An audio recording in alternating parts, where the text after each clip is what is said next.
পূর্ব বর্ধমানের খণ্ডঘোষে বেহাল রাস্তায় দুর্ভোগ। খণ্ডঘোষের গোপালবেড়ায় 800 মিটার রাস্তার বেহাল দশা।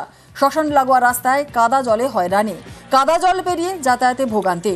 দ্রুত সমস্যা সমাধানের আশ্বাস জেলা পরিষদের।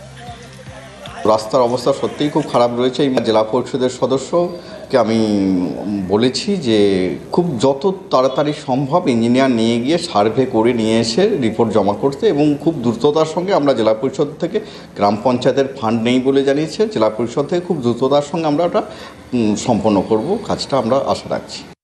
মানুষ মরার পরও শান্তি পাচ্ছে না, এর থেকে লজ্জার আর কিছু হতে পারে না। 700-800 মিটার রাস্তা যেটা ঢালাই করে দিলে যার বাড়ির মানুষজন মারা গেছে তারা অন্তত নিরাপদে শেষ যাত্রায় শ্মশান পর্যন্ত সৎকার করতে যেতে পারবে, এই ব্যবস্থা করে দেওয়ার দাবি আমরা বিজেপির পক্ষ থেকে জানাচ্ছি। আমরা খোঁজখবর নিয়ে দেখেছি রাস্তাটা খারাপ আছে, কারণ ওটা রাস্তাটা হয়ে ওঠেনি। তার একটাই কারণ হচ্ছে যে ওই রাস্তাটা তৈরি করতে যে ফান্ডের দরকার সেটা পঞ্চায়েতে হবে না, সেটা জেলা পরিষদ থেকে করতে হবে। তো জেলা পরিষদের কানে গেছে, জেলা পরিষদ নিশ্চয়ই ওটাকে খুব দ্রুততার সঙ্গে করে দেবে। আর কেন এতদিন হয়নি সেটা নিয়ে নিশ্চয়ই তারা এনকোয়ারি করবে। কাঁসাইয়ের জলে ডেবরার ভাঙনে আশঙ্কা। নদীবাঁধ মেরামতির দাবিতে সরব হন স্থানীয়রা। ডেবরার শালডহরিতে সেচ দপ্তরে বিক্ষোভ, রাস্তা সরায় আগাছা সাফাইয়েরও দাবি। স্থানীয়দের সঙ্গে কথা পুলিশ প্রশাসনের কর্তাদের। দ্রুত সমস্যা সমাধানের আশ্বাস বিডিওর। ভরপুর বর্ষা এবং নদীটা জল বাড়ছে, ওনারা সব এসে হাজির হয়েছেন এবং আমরা ওনাদের কাছে তুলে ধরেছি যে আমাদের বাঁধের কোনো বন পরিষ্কার হয়নি, রেন কার্ড অর্থাৎ ঘোগ কাটাই হয়নি, এবং আমাদের শালডহরি টাবাগাড়া মৌচার যে জল, সেই জল কেন বের করার ব্যবস্থা করা হয়নি, এবং দুটো মোটর যে আগে ছিল সেই মোটরগুলো কেন এখনো চালানো হয়নি। বিডিও সাহেবের কাছে এবং আমাদের ডেবরা থানার ওসি সাহেব এসেছিলেন, ওনার কাছে আমরা তার সমস্ত কিছু আমরা জানিয়েছি এবং ওনারা এই প্রতিশ্রুতি দিয়ে গেছেন যে আমরা 20 দিনের মধ্যে এইসব সমস্যার সমাধান করে দেব। শালডহরি মানুষের যে অভিযোগগুলো ছিল সেগুলোকে আমরা সমাধান করার জন্য বদ্ধপরিকর। ব্লক প্রশাসন এবং ইরিগেশন ডিপার্টমেন্ট এরা দুজনেই ওনাদের সমস্যা নিয়ে কাজ করবেন এবং ওনাদের সঙ্গে কথা বলে প্রবলেমটাকে শর্ট আউট করা গেছে। ওখানে যেভাবে কাজ চলছে ইরিগেশন ডিপার্টমেন্টে সেভাবে কাজ চলবে, ওখানকার সমস্যাটা সলভ এই মুহূর্তে। নিউজ 18 বাংলার খবরের জের। বসিরহাটের চাঁপাপুকুরের রাস্তা সারাইয়ের তোড়জোড়। স্টেশন লাগোয়া রাস্তা সারাইয়ে তোড়জোড় রেলের। গত 10ই জুলাই খবর দেখানোর পরই অবশেষে রাস্তা সারাইয়ের উদ্যোগ। আমাদের সঙ্গে রয়েছেন আমাদের প্রতিনিধি অনুপম সাহার, বিস্তারিত বলবো। অনুপম, 10ই জুলাই আমরা এই খবর দেখিয়েছিলাম যে খারাপ রাস্তা ছিল, বেহাল রাস্তা ছিল, অবশেষে রাস্তা সারাইয়ে উদ্যোগ নেওয়া হচ্ছে। স্থানীয় বাসিন্দারা যারা রয়েছেন কিভাবে দেখছেন, কি বলছেন তারা? দেখো জুনেলা, এই যে হাসনাবাদ শিয়ালদা সরকার যে চাঁপাপুকুর রেল স্টেশন, এই রেল স্টেশনটা খুব তাৎপর্যপূর্ণ। তার কারণ এই রেল স্টেশন দিয়ে প্রতিদিন কয়েক হাজার যাত্রী যাতায়াত করে, এবং এই যে স্টেশনে যাওয়ার যে রেলের যে রাস্তা, সেই রাস্তাটা দীর্ঘ 4 থেকে 5 বছর বেহাল অবস্থা। বর্ষার সময় এখানে হাঁটু সমান, কোথাও কোমর সমান জল বেঁধে থাকে। এলাকার মানুষ, যাত্রীরা এবং এলাকার মানুষ এই রাস্তা দিয়ে চলাফেরা করতে পারে না, এমনকি রেল লাইনের ওপর দিয়েও মানুষকে যাতায়াত করতে হয়। এবং প্রতিনিয়ত সরকারি যেসব মানুষ বা ছাত্রছাত্রীরা যাতায়াত করে তাদের জামা প্যান্ট ভিজে যায়, বই পড়ে যায়, এমনকি দুর্ঘটনাও ঘটে। এরপর আমরা সেই খবর পেয়ে 10ই জুলাই আমরা সেই যে চিত্র আমরা তুলে ধরি, মানুষ যাত্রীদের যে সমস্যা সেটা আমরা তুলে ধরি। তারপরেই কিন্তু নড়ে চড়ে বসে রেল দপ্তর এবং তড়িঘড়ি সেখানেই কিন্তু এই যে কাজের সে সূচনা কিন্তু তারা শুরু করেছে। ইতিমধ্যেই যে রেলের যে স্লিপার, সেই স্লিপার এনে ফেলা হয়েছে এবং রাবিশ এনে ফেলা হয়েছে, এবং কয়েকদিনের মধ্যে কাজ শুরু হবে বলেই কিন্তু আমরা জানতে পেরেছি। এবং আমাদের এই যে খবরের জেরে এখানে যে কাজটা শুরু হতে চলেছে 4-5 বছর পরে, তার জন্য কিন্তু এলাকার মানুষ থেকে শুরু করে যাত্রীরা কিন্তু আমাদের নিউজ 18 বাংলাকে কিন্তু অসংখ্য ধন্যবাদ জানালো। তারা যেটা এই রাবিশ আর এই ট্রেন লাইনের যে স্লিপার, এই দিয়ে রাস্তা হবে চলে গেছে।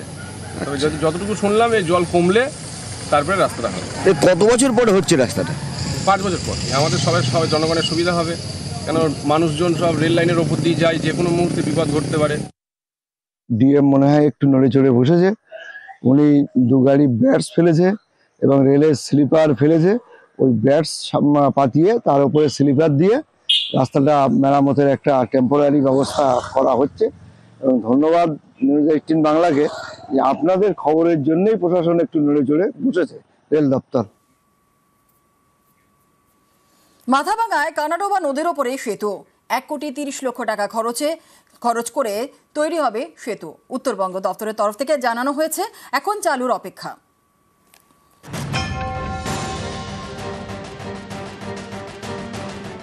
কোচবিহারের মাথাভাঙা। এখানকার কেদারহাট গ্রাম পঞ্চায়েতের কেশরি বাড়ির গা ঘেঁষে বয়ে গিয়েছে কানাডোবা নদী। এই নদীর উপরে তৈরি করা হয়েছে সেতু। 1 বছর আগে। এখন কাজ শেষ হয়েছে? না, হয়নি, কাজ চলছে এখন। আমরা গেছি বাঁশের সাগরে, সামনে ওইদিকে অনেক জল পার হয়ে গেছি। সাগর উপর দিয়ে যাতায়াত করতে হতো? কতটা সমস্যা হতো? স্যার অনেক সমস্যা হয়েছিল এর আগে। ছোটো একটা সাগর দিত, টোটো যাইত না, সাইকেলে যাইতে যেত না, একটা ভ্যান গাড়ি যাওয়া ছিল না। কানাডোবা নদীর একদিকে কেদারহাট গ্রাম পঞ্চায়েত, আরেকদিকে গোপালপুর গ্রাম পঞ্চায়েত। এতদিন দুদিকের বাসিন্দাদের নদী পারাপারে ভরসা ছিল বাঁশের সাঁকো। সে পথে পদে পদে বিপদ। স্থানীয়দের দাবি, প্রতি বছর বর্ষায় ফুঁসে ওঠে কানাডোবা, ভেসে যায় বাঁশের সাঁকো। তখন প্রায় 5 কিলোমিটার ঘুরে যাতায়াত করতে হতো। তাই এখানে পাকা সেতুর দাবি ছিল দীর্ঘদিনের। সেই মতো উদ্যোগ নেয় উত্তরবঙ্গ উন্নয়ন দপ্তর। 1,30 লক্ষ টাকা খরচে তৈরি হয়েছে নতুন ব্রিজ। এখন অ্যাপ্রোচ রোডের কাজ কিছুটা বাকি, তারপরেই উদ্বোধন। বাঁশের ব্রিজ ছিল, বাঁশের সেতু দিয়ে যাতায়াত করছিলাম।